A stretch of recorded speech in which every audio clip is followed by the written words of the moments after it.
At the hospital for my wife's broken bone, a nurse quietly slipped me a note that read, "Check the camera." The note pressed into my palm at 3:17 a.m. on a Tuesday felt cold like metal. I'd been sitting in room 307 of Mercy General Hospital for 73 hours straight, watching my wife Sarah sleep in traction, both legs suspended in casts, ropes and pulleys holding her up at precise angles the orthopedic surgeon had specified. The whole apparatus looked medieval. Steel bars, weights, white plaster encasing her from hip to ankle. Sarah had been driving home from her sister's place in Evanston when her brakes failed on Lakeshore Drive. That's what the police report said. Hit the concrete median at 43 miles an hour. The Subaru Outback we'd bought 3 years ago was totaled. Sarah was lucky to be alive. That's what everyone kept telling me. Lucky to be alive. Dr. Richard Morrison, 51 years old, chief orthopedic surgeon, 23 years at Mercy General, had shown me the x-rays on Thursday morning. Bilateral femur fractures, severe trauma to both tibias, possible nerve damage that could mean permanent mobility issues. "Your wife is going to need extensive physical therapy," he'd said, pointing to the fracture lines with his pen. 6 months minimum before we know the full extent of recovery. She's looking at a year, possibly 18 months before she walks normally again, if she walks normally. I'd sat down hard in the consultation room chair, my vision going fuzzy at the edges. What does she need from me? Support, patience, and probably some modifications to your home. We're talking wheelchair ramps, grab bars, possibly a hospital bed on the first floor. If you have stairs. The brownstone. My parents' 3-story brownstone in Lincoln Park, the one they'd left me when they passed 5 years ago. The one with the narrow Victorian staircases and the bedrooms all on the 3rd floor. Whatever she needs, I'd said, and I meant it. For 3 days, I barely left her side. My firm, Bennett and Associates, where I'd been a corporate attorney for 8 years, had been understanding about the emergency leave. My boss, Patricia Chen, had sent flowers and told me to take as much time as I needed. I monitored Sarah's IV drip, helped the nurses adjust her position every few hours to prevent bed sores, managed the bedpan situation with as much dignity as I could preserve for both of us, kept the casts dry when they gave her sponge baths, held water to her lips when she couldn't reach it herself. I was running on coffee from the 3rd floor vending machine and pure love. Sarah moaned softly around 3 a.m., pulling me out of the half-doze I'd fallen into in the chair beside her bed. I shot up immediately, reaching for the water cup. "Hey, you okay? Need something?" Her eyes fluttered open. Those green eyes I'd fallen in love with 9 years ago at a mutual friend's barbecue. Now they looked glassy, drugged, pain-glazed. "Mark," she whispered, "this is too hard on you. You should go home, sleep in a real bed." I forced a smile, even though my back was screaming from 3 nights in a hospital chair. "You're my wife. I'm not going anywhere." "Where's Jen?" Jen, Sarah's cousin, 29 years old, between jobs, had been staying in our guest room for the past 2 months while she got on her feet.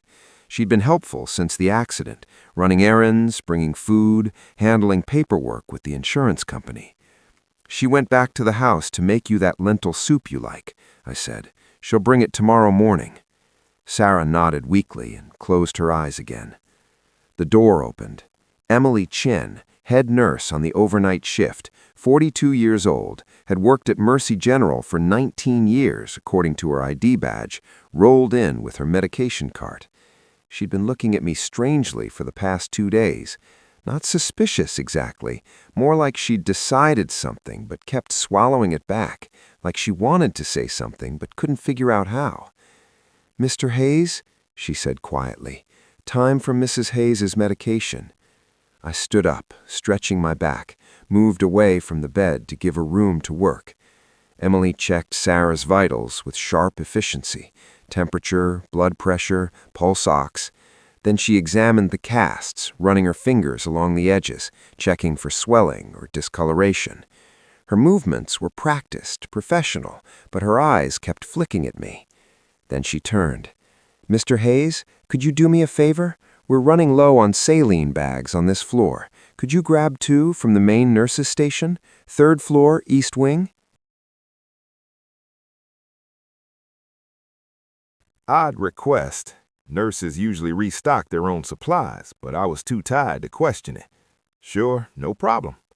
As I passed her on my way to the door, something cool pressed into my palm. A folded piece of paper. Small, precise, so fast it felt like a pinprick. Emily's finger rose to her lips behind Sarah's sleeping form. Shh. My stomach dropped 6 floors. I walked into the fluorescent-lit hallway on legs that suddenly felt unsteady, turned the corner past the elevators, found an empty family waiting room with the lights off, sat down in one of those awful plastic chairs, and unfolded the paper with hands that wouldn't stop shaking. 3 lines in careful nursing handwriting. Stop coming at night. Check security footage. Last night, 1 to 3 a.m. She's faking when you leave. My vision went spotty. The room tilted. She's faking. I read it again, then again. The words didn't change. She's faking when you leave. I looked at my hands holding the note, at my wedding ring, white gold engraved with our initials and the date, August 14th, 2019, at the coffee stains on my shirt from the vending machine, at the hospital bracelet they'd given me as Sarah's designated visitor. Then details I'd ignored, rationalized, or dismissed started clicking into place like puzzle pieces I'd been too close to see. Sarah refusing to let me examine the casts closely. "Don't touch 'em, Mark, they're sensitive. The doctor said no unnecessary contact." Sarah suddenly keeping her phone locked under a pillow instead of on the bedside table where I could help her with it. The pain medication makes me paranoid. I just feel better knowing where it is. Sarah groaning louder, more dramatically whenever Jen visited, playing up the pain. But when it was just me, sometimes she seemed comfortable, almost normal. I'd written it off, told myself pain affected people differently, told myself she was embarrassed to seem weak in front of her cousin, but could be vulnerable with me. But what if I'd been wrong? I destroyed the note in the men's bathroom down the hall, tore it into pieces smaller than confetti, and flushed it. Splashed cold water on my face, stared at myself in the mirror. Don't panic, get proof first. I pulled out my phone and scrolled through my contacts until I found Kevin Reyes, college roommate, computer science major who'd gone into cybersecurity consulting. We'd stayed close over the years, occasional beers, fantasy football league, standing Tuesday lunch dates before the accident. I called him from the stairwell at 3:47 a.m. "Mark, Jesus, man, it's almost 4 in the morning. Is Sarah okay?" "Kevin, I need a favor, a big one, and I need you not to ask questions until after you help me." Silence. Then, "How big?" "I need security footage from Mercy General Hospital, room 307, between 1 and 3 a.m. last night." More silence, longer this time. "Mark, that's serious. Hospital security systems are locked down tight if I access that without authorization. I need to know, Kevin. Please, I'll explain everything after you send it to me. This is about Sarah." Yeah, I could hear him breathing, thinking, weighing risks against friendship. "Give me 2 hours. And Mark, whatever's on that footage, you sure you want to see it?" "No," I said, "but I need to." Kevin sent me a secure link at 6:23 a.m. I was sitting in my car in the hospital parking garage, engine off, phone plugged into the charger. The message read, "Pulled from archived footage, 48-hour window before automatic deletion, saved to encrypted cloud, password Sarah 2019. Don't ask how I got this, destroy after viewing." I sat there for 5 minutes, staring at the link, my finger hovering over it. Whatever was on this footage would change everything. If Emily was wrong, if this was all a misunderstanding, I'd be violating Sarah's privacy while she lay injured and vulnerable. If Emily was right, I clicked the link. The video loaded in grainy black and white, overhead view from the ceiling-mounted security camera. Timestamp, 1:03 a.m. There I was on screen, younger looking somehow in the harsh camera lighting, leaning down to kiss Sarah's forehead, adjusting a blanket, whispering something I couldn't hear. Then I left the frame. The door closed behind me. Sarah lay still, eyes closed, peaceful. I waited, my heart hammering so hard I could feel it in my throat. 1 minute passed, then 2. At 1:04 a.m. and 37 seconds, Sarah's eyes snapped open. Not groggy, not drugged. Alert, sharp, focused. She lifted her head off the pillow and looked around the room, confirming she was alone. Then she moved her legs, the legs that were supposed to be broken, that Dr. Morrison had said were severely fractured, that were encased in casts and suspended in traction. She lifted them, rotated them at the knees, flexed her feet inside the casts like someone working out morning stiffness. The traction rig creaked but held. She'd figured out exactly how much movement the setup allowed without triggering alarms. My hands went numb. The phone nearly slipped from my grip. Sarah grabbed her phone from under her pillow and started texting, thumbs moving fast, smiling at whatever responses she got. At 1:17 a.m., the door opened. Jen walked in carrying 2 plastic bags, one from a restaurant, one from a liquor store. "Mark gone?" Jen asked. I couldn't hear her voice, but I could read her lips clearly. Sarah laughed, real, easy, nothing like the weak sounds she made when I was there. "Yeah, he went to crash in the on-call room for a few hours.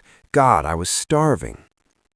Jen pulled out containers, fried chicken from Harold's, coleslaw, biscuits, 2 bottles of Stella Artois.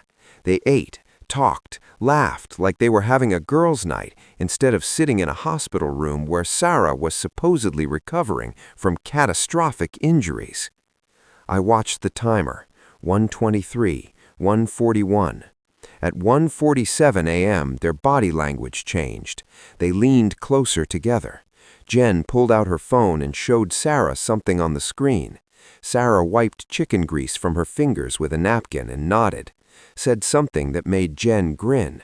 Then Sarah's face got serious. She said something longer, several sentences. Jen listened intently. I couldn't hear them, couldn't read their lips from this angle, but I watched Sarah gesture toward the window, toward the door, toward her legs in their fake prison of plaster and steel. Whatever she was saying, Jen agreed enthusiastically. At 2:04 a.m., they cleaned up. Jen took all the trash, containers, bottles, napkins, and stuffed it back into the plastic bags. Sarah arranged herself back in the bed, eyes closed, playing dead again. Jen left at 2:09 a.m. Sarah stayed asleep until 2:47 a.m., when I came back into the room. The video ended. I sat in my car in that parking garage and watched it again, then a 3rd time, then a 4th. Each viewing made it worse, more real, more undeniable. My wife of 5 years, the woman I'd been taking care of day and night, the woman I'd been terrified for, was faking everything. But why? I didn't go back to the hospital right away. Instead, I drove home to Lincoln Park at 7 a.m., letting myself into the brownstone my parents had left me. 3 stories, original Victorian details, 12 feet ceilings, hardwood floors that creaked in all the familiar places. The house where I'd grown up, where I'd brought Sarah as a newlywed, where we'd planned to raise kids someday. The house was worth $1.8 million in the current market, maybe more. Location in Lincoln Park, period details, good bones. My inheritance, my anchor. I went to my home office, 2nd floor overlooking the backyard, and opened the wall safe behind the bookshelf. Inside, the deed to the house, life insurance policies, investment account statements, my parents' will, emergency cash, passports, everything still there, untouched. But for how long? I locked the office door and started digging through Sarah's things, not proud of it, but the video had obliterated any sense of trust I had left. Her laptop was in the guest room where Jen had been staying, password protected, but I knew Sarah's patterns. Tried her birthday, her mother's name, our anniversary, nothing. Then I tried Lincoln 2019, the Brownstones' address, plus the year we got married. It unlocked. Her email was already open. I started scrolling through recent messages, my hands shaking so badly I could barely control the trackpad. Most of it was innocuous: shopping confirmations, subscriptions, Facebook notifications. Then I found a folder labeled DP. Inside were emails between Sarah and someone named Derek Palmer, dates going back 8 months. The first email was from February. Sarah, per our discussion, your current outstanding balance is $47. Sarah, final notice. Balance now $197,000 with penalties and accrued interest. You have 2 weeks to produce payment or we move to enforcement. I've tried to be patient given our history, but my partners are losing patience. We need the money or we need collateral. DP. Sarah's response, sent at 11:47 p.m. on October 15th. Derek, I have a plan. There's a property, a brownstone in Lincoln Park worth close to $2 million. It's in my husband's name, but I can get him to sell it. The accident happened tonight. Timing is perfect. He's emotional, vulnerable. I'll convince him we need the money for medical expenses and long-term care. Once the house sells, you get your $200K plus interest. I'll have enough left over to start fresh. Give me 1 month. S. I read it 3 times. The accident happened tonight. Timing is perfect. The brakes didn't fail. She'd caused the accident on purpose. My vision tunneled. The room spun. I thought I might throw up. But there was more. Another folder labeled medical. Inside were emails with Dr. Richard Morrison. Except they weren't doctor-patient communications. They were personal, friendly, conspiratorial. Rich, thanks for the dramatic X-ray consultation with Mark. He bought it completely. Keep emphasizing the permanent disability angle. The more scared he is, the easier it'll be to convince him to liquidate assets. Drinks this weekend. S. Dr. Morrison's response. Sarah, happy to help, but we need to be careful. If anyone reviews these records closely, the fabricated fractures will be obvious. Keep me out of any legal complications. R.M. My entire body went cold. The X-rays were fake, or staged, or something. The doctor was in on it. I took screenshots of everything, every email, every conversation, every piece of evidence. Then I called the one person I trusted more than anyone, Patricia Chin, my boss. Patricia, I need help, legal help, and I need it confidentially. Patricia met me at a Starbucks in Wicker Park at noon. She brought someone with her, a woman in her 50s with sharp eyes and an expensive briefcase. Mark, this is Rebecca Torres. She's a family law attorney, 26 years in practice, specializes in fraud and divorce cases. Whatever you tell us stays privileged. Rebecca shook my hand with a kind of firm grip that inspired confidence. Mr. Hayes, Patricia explained you're in a difficult situation. Tell me everything. I showed them the video, the emails, the financial records I'd found documenting Sarah's gambling debts, because that's what Derek Palmer was, a loan shark. Sarah had been gambling, online poker, sports betting, casino trips to Indiana and Michigan, and losing consistently for at least 2 years. Rebecca watched the video without expression, made notes on a legal pad, asked clarifying questions in a calm, clinical tone that somehow made everything more bearable. Mr. Hayes, your wife has committed several crimes: insurance fraud, conspiracy to commit fraud, potentially reckless endangerment if she intentionally caused the accident, and she's attempting to defraud you of your marital assets through deception. What do I do? First, we protect your assets. Today, right now, we'll file an emergency motion to freeze all joint accounts and prevent any transactions involving the brownstone without court approval. I'll have that done by 3 p.m. Second, we gather more evidence. Everything you have is good. but we need ironclad documentation, medical records showing the discrepancies, financial records proving the gambling debts, communication logs between Sarah and Dr. Morrison proving conspiracy. Can your friend Kevin get more security footage? Probably. Get it. Every night for the past week if possible. We need to establish a pattern. Patricia leaned forward. Mark, you need to decide how you want to handle this, quietly through divorce proceedings or publicly through criminal charges. I thought about it, about Sarah eating fried chicken and laughing while I suffered in an on-call room, about her planning to steal my parents' house, about Dr. Morrison falsifying medical records to help her. I want her exposed, I said. Rebecca nodded. Then we'll need more help. I know a private investigator, David Walsh, former Chicago PD detective, 20 years on the force before going private. He can document. My hands wouldn't stop shaking. This is really happening. Yes, and I'm sorry, but we're going to get you through this. David Walsh, 53 years old, graying at the temples, had the weathered look of someone who'd seen everything twice, met me at my office that afternoon. Mr. Hayes, Miss Torres briefed me. I've reviewed the materials you provided. This is an impressive amount of evidence, but we need more, particularly around the loan shark angle. What do you need from me?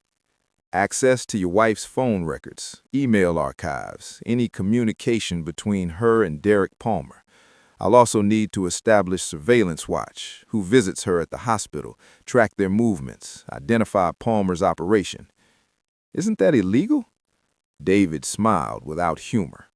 I'm a licensed private investigator. Everything I do is within legal boundaries for the purpose of protecting a client from fraud. Your wife has no reasonable expectation of privacy in her criminal conspiracy. How long will this take? 72 hours for comprehensive documentation. Can you maintain your current routine at the hospital without tipping her off? That was the hard part. Going back, pretending, playing the devoted husband while knowing everything I knew. Yeah, I said, I can do that. For the next 3 days, I went back to the hospital every morning, sat by Sarah's bed, held her hand, brought her magazines and soup and flowers, and watched her perform, because that's what it was, a performance. Once you knew what to look for, it was obvious. The way she groaned louder when nurses entered, the way she made sure her face looked pained whenever anyone checked on her, the way she kept her phone hidden and got nervous when I came back unexpectedly. Jen visited every afternoon, bringing food and staying for exactly 47 minutes each time. David's surveillance team documented every visit, every exchange, every moment. On the third night, Sarah brought up the brownstone. We were alone, 2 a.m. She'd been sleeping, but woke up when I shifted in my chair. "Mark," she said softly, "we need to talk about something." "What is it?"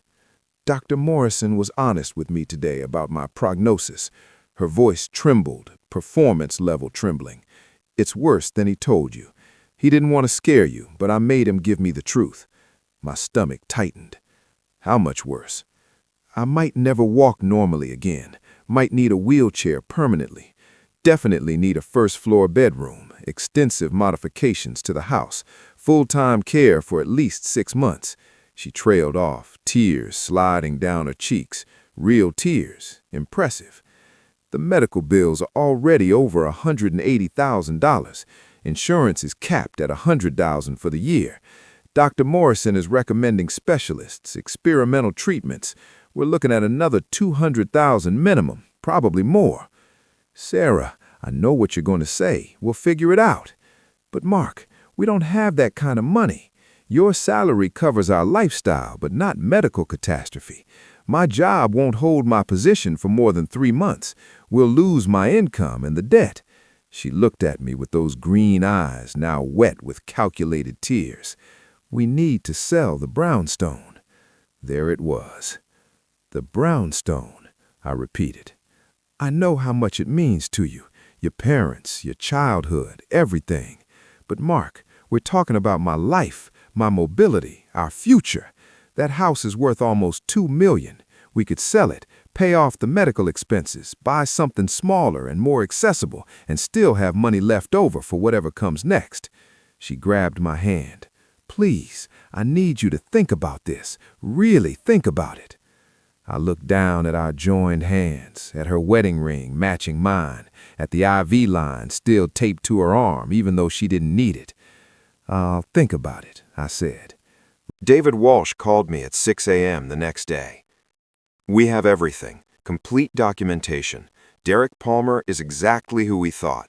Runs a loan operation out of a front business in Bridgeport. We've identified 4 associates who work enforcement. Photographed them meeting with your wife's cousin Jennifer twice this week at a diner in Ukrainian Village. The operation is substantial. FBI has an open investigation. The FBI? I contacted Detective Martinez yesterday. She's working with a joint task force targeting organized illegal lending in Chicago. Your wife's case fits their pattern. They're interested. What happens now? We spring the trap. Today. This afternoon. You ready? Yes. Rebecca Torres called 10 minutes later. Mark, I've filed divorce papers this morning. Emergency protective order for your assets. The brownstone is protected. Sarah cannot sell it, transfer it, or encumber it without court approval. I've also filed a complaint with the Illinois Department of Financial and Professional Regulation regarding Dr. Morrison's conduct, and I've sent copies of all evidence to Detective Martinez. What about the criminal charges? That's up to you. We can move forward with charges against Sarah for fraud, insurance fraud, and conspiracy. But Mark, I need you to understand, once we do this, there's no going back. This becomes public, messy, painful. She tried to steal my parents' house. Then we move forward. Detective Martinez wants to be present when you confront Sarah. She's working with the FBI to use this as leverage against Derek Palmer's operation. If Sarah cooperates, she might avoid some charges. If she doesn't, then she faces the full extent of the law. At 2:47 p.m. that Thursday afternoon, exactly 1 week after Emily Chen had slipped me that note, I walked into room 307 at Mercy General Hospital for the last time. Sarah was alone.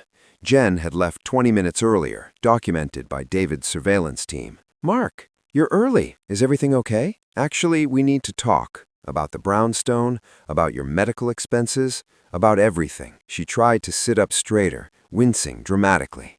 Of course. Did you make a decision? I did. But first, I want to show you something. I pulled out my phone and set it on the tray table beside her bed, opened the video file Kevin had sent me. What is this? Just watch. I pressed play. The security footage filled the screen. Grainy, black and white, timestamp visible. Sarah's face on screen. Eyes closed, peaceful, then me leaving, then her eyes snapping open, then her moving her legs, then Jen arriving with food and beer. Sarah's real face, the one in the hospital bed right now, went through several expressions in rapid succession: confusion, recognition, panic, calculation. Mark, I can explain. No, I said, keeping my voice level. You can't. I've watched this video probably 50 times now. I've also read your emails with Derek Palmer about your $97,000 gambling debt, your emails with Dr. Morrison about fabricating your injuries, your plan to sell my parents' house to pay off loan sharks. Her mouth opened, closed, opened again. No sound came out. I have surveillance footage of Jen meeting with Palmer's associates, financial records of your gambling losses over the past 2 years, expert testimony that your fractures are either minimal or non-existent, documentation of everything. The door opened. Detective Sarah Martinez walked in. Early 40s, CPD shield on her belt, 21 years on the force, according to the introduction she'd given me yesterday. Behind her came David Walsh and a man I didn't recognize, FBI badge, suit, serious expression. Mrs. Hayes, Detective Martinez said. I'm Detective Sarah Martinez, Chicago Police Department Fraud Division. This is Special Agent Thomas Rivera from the FBI. We'd like to ask you some questions about Derek Palmer and your involvement with illegal lending operations. Sarah's face went white. I want a lawyer. That's your right, but Mrs. Hayes, we're offering you a one-time opportunity to cooperate. Derek Palmer's organization is under federal investigation. If you provide testimony about your dealings with them, we can potentially reduce charges against you for the insurance fraud and conspiracy charges. Charges? Sarah's voice cracked. Agent Rivera stepped forward. Mrs. Hayes, you're currently under investigation for insurance fraud, conspiracy to commit fraud, making false statements to insurance companies, and attempted theft through deception. These are serious. Sarah turned to me, desperation replacing the careful performance. Mark, please don't do this. We can work this out. I made mistakes, but we're married. We can fix this. You faked a severe injury to manipulate me into selling my parents' house, I said quietly. You worked with a corrupt doctor to falsify medical records. You ran up $200,000 in gambling debts and thought you could steal from me to pay them off. You put me through a week of agony while you ate fried chicken and laughed with your cousin about how easy I was to fool. Tears started down her face, real ones now. Mark, no. You were wrong about one thing, I said. You said I'd always sacrifice for you. You said you had me figured out. But you were wrong the moment you decided my parents' house was yours to take. The door opened again. 3 men walked in. Derek Palmer's associates, the same ones David had photographed meeting with Jen. They looked around the room, took in the police presence, and stopped. The lead guy, mid-30s, expensive watch, dead eyes, looked at Sarah with something between contempt and resignation. Mrs. Hayes, we heard you were ready to discuss payment. Detective Martinez stepped between them and Sarah. Gentlemen, I'm going to need you to step outside. This is now an active police investigation. Dead eyes looked at her badge, then at Agent Rivera, then back at Sarah. Guess you're not getting that money after all. He turned to leave, then paused. Palmer's going to be very disappointed. Mr. Palmer will be receiving his own visitors soon, Agent Rivera said. I suggest you retain legal counsel. They left. Sarah collapsed into the hospital bed, the traction rig clanking as her broken legs moved freely. The performance was over. Mrs. Hayes, Detective Martinez said, we can do this here or at the station. Your choice. Sarah looked at me one last time. I'm sorry. I'm so sorry. Please don't leave me. Please. I looked at her, really looked at her, at the woman I'd married 5 years ago, the woman I'd trusted, the woman I'd been willing to sacrifice everything for, and felt absolutely nothing. You weren't wrong about one thing, I said quietly. You were wrong about everything. The first moment you decided I was someone you could use instead of someone you should love. I walked toward the door. Mr. Hayes, Detective Martinez called after me. I turned. We'll need your testimony. Full cooperation. Are you prepared for that? Completely. I left room 307 and walked through the hospital corridors while Sarah's screaming echoed behind me. Real emotion finally breaking through the performance. Too late to matter. The divorce was finalized 3 months later. Sarah pled guilty to insurance fraud and conspiracy charges, got 18 months in minimum security, eligible for parole after 12. Derek Palmer's organization was dismantled by the FBI Joint Task Force, with Sarah's testimony providing key evidence.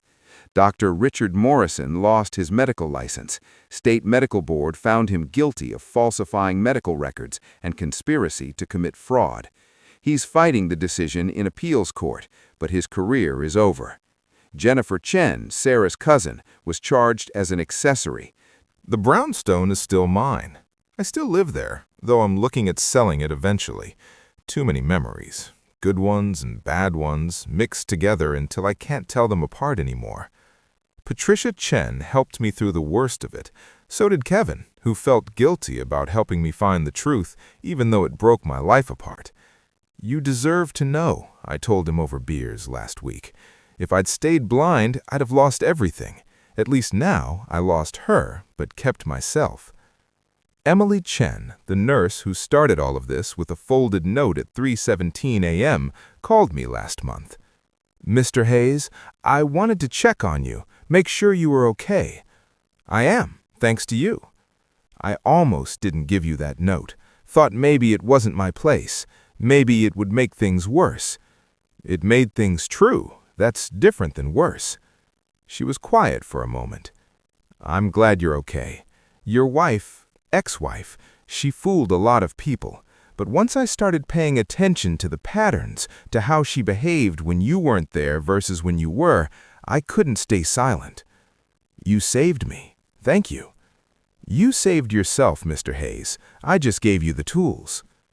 Last week, I went back to Mercy General to donate to their nursing scholarship fund, set up an endowment in Emily Chen's name, $50,000 for nurses who demonstrate exceptional patient advocacy. She cried when the hospital director told her, called me immediately.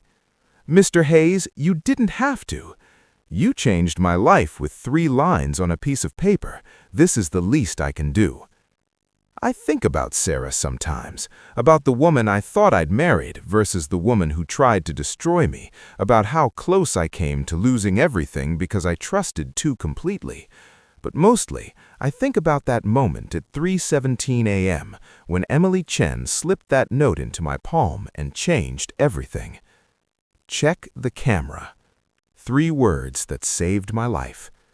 Sarah thought she had me figured out, thought I was easy to manipulate, thought I'd sacrifice anything for her without question. She was right about the sacrifice part. I would have given her anything until I realized she was taking everything. If you made it this far, thank you for reading. Some betrayals teach you who you really are and who you thought you knew.